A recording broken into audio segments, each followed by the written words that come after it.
Hi there. So I'm Carolyn from Langdon-Hyde Design. This is my social media handle at Langdon-Hyde, and today we're making festive pinwheels. So far I've made one from A4 white paper, A3 white paper, some blue and white striped wrapping paper, and the next one we're going to make is from this red and white wrapping paper. Both wrapping papers I bought from Waitrose. So here we go. What you will need if you want to make pinwheels. So here's our list. Either some A4 or A3 paper, a pencil, a ruler, some sharp scissors, some double-sided tape, some thread, just some normal sewing thread to secure the middle of the pinwheel, a hole punch, and some twine or some ribbon. So I will start with this piece of A3 wrapping paper. So I've cut it to size, and the first thing we need to do, because it's A3, is to draw a line an inch from the end. So I've got my ruler and my pencil. So carefully mark it.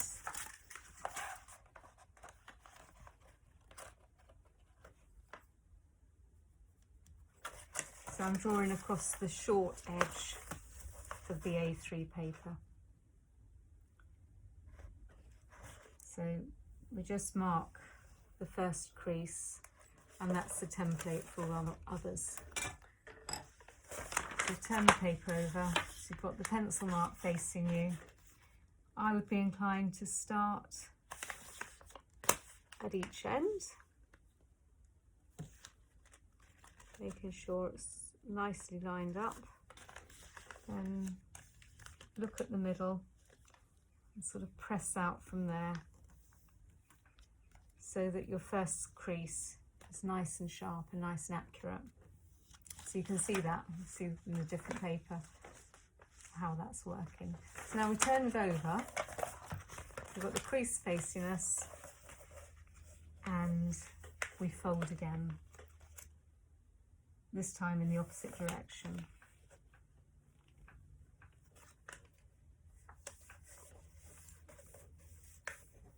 Again, press it down nice and firmly. I'm sorry, the paper's rolling up, so it's not very easy to see. So if I put it down this side, I've turned it over again. So now we do the next fold. I think that's easier to see now. I'm folding the white against the pattern and the paper's staying flat. As I say, do it nice sharp crease. Turn it over again. And I think, I'm not sure how many times you have to do this on the A3. I think it's 12 or 13 on the A4. Turn over again.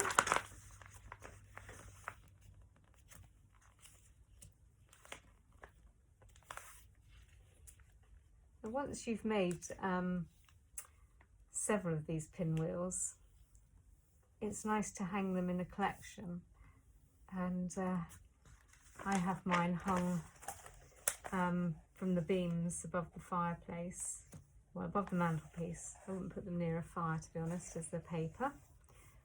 And I hang paper chains up with them as well. But you could hang them on a branch, maybe with some baubles hanging in between them, or maybe some fresh foliage to add to the festive appearance.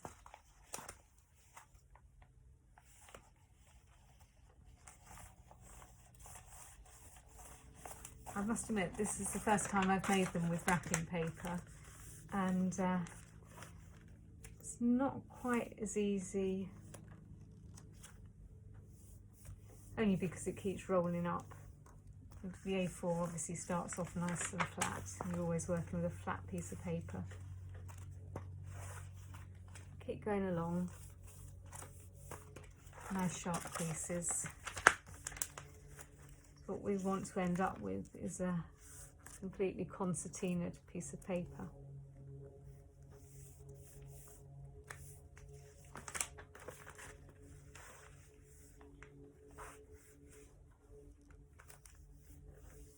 I have found from doing these A3 ones this afternoon that although you mark the first fold an inch, it doesn't necessarily give you an exact number of folds, and I found the last one that you do is slightly narrower, so it's quite important to be as accurate as you can. You see that one isn't quite an inch, so I tend to fold it so it's in the centre of the previous one. I don't know if you can see that, but there's a little bit of an overlap there and on this side as well. So now we've done that, we need to fold it in half.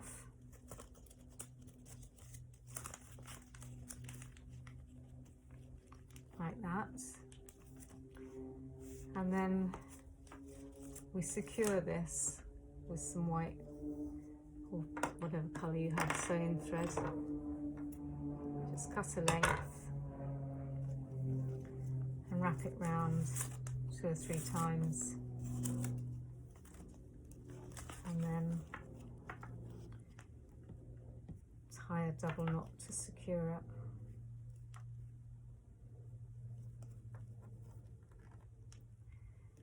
I've been skimping on the cotton I've been cutting earlier, and it's really difficult if you don't have adequate length to tie, so don't be stingy like I've been. Make sure you've got plenty there, and just cut off the ends. So now we have this, and we've got, here's one I made earlier. So what we're going to do now, we're going to stick the two together long ways like that. So I'm going to put some double-sided tape along the whole length.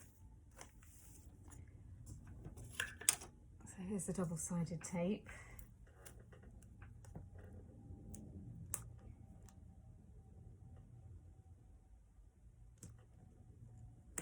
You want to be fairly careful when you apply this, because it does like to stick to everything except for what you want it to stick to, especially fingers. Put it on the length like that.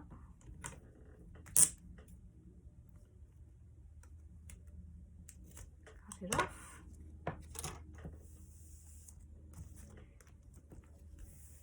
And then peel it back to reveal the sticky side. Then what we're going to do, we're going to stick it to this other one. So I want to put them let's start with the middle actually.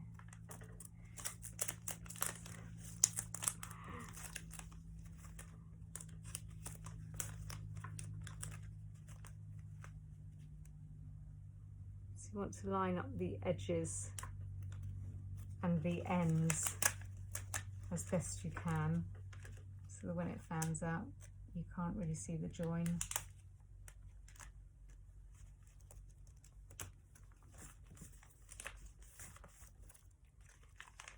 And then pinch it together.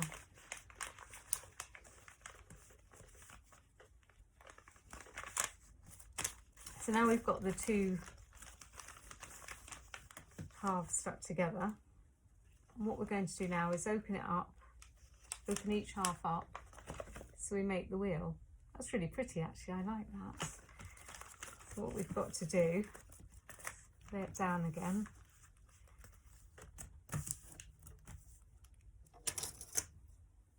put on some more double-sided tape, but this time we only stick it on this half because we're going to fold this half over onto it. When we start the two halves together, we put it along the whole length. This time we're just putting it on half the length. But we've got to do it for both fans.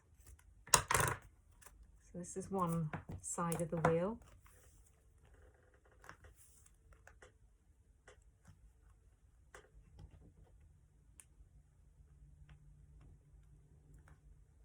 Just pull that back to reveal the sticky side. And then again, as neatly as you can, take each end, match up the corners, pinch together, and work your way back to the middle. So now we've got half a wheel. Then we do the same on the other side. Not quite so easy because we can't put this down flat this time. Cut some length tape again.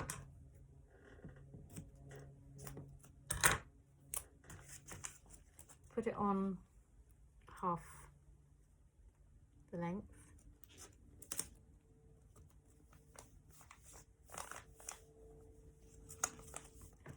Peel it back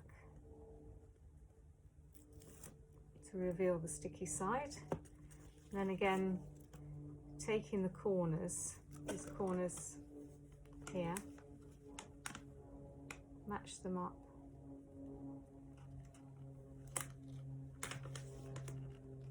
And then working your way back to the middle, pinch them together. So we've got a nice tight fold. So we're almost there. So now what we're going to do, just going to punch a hole in the top.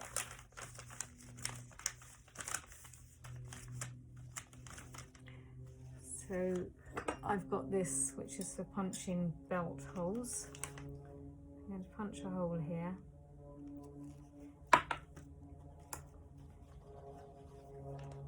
A small hole, small neat hole. And I'm going to put some red and white Bakers Twine through it.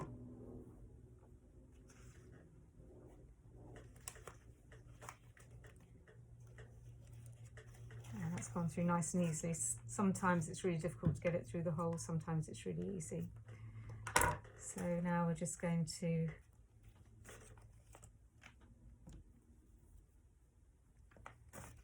tie a knot.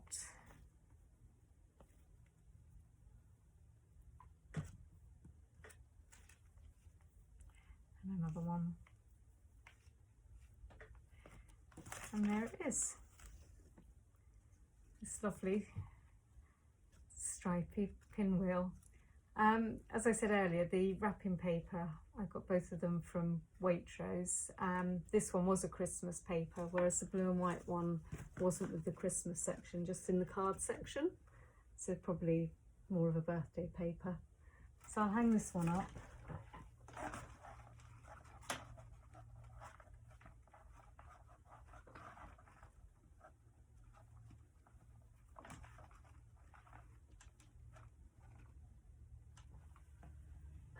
So there. So that's a demonstration of how to make pinwheels from plain paper and cutting a pattern in to make them almost like a snowflake, and then using these different wrapping papers to get a different effect. So I hope that's been of interest. There are full instructions on my website, and that is me at www.langdon-hyde.com. If you go on there and search pinwheel or pinwheels, then that article will come up and you'll be able to see how it's done if you need to look for reference.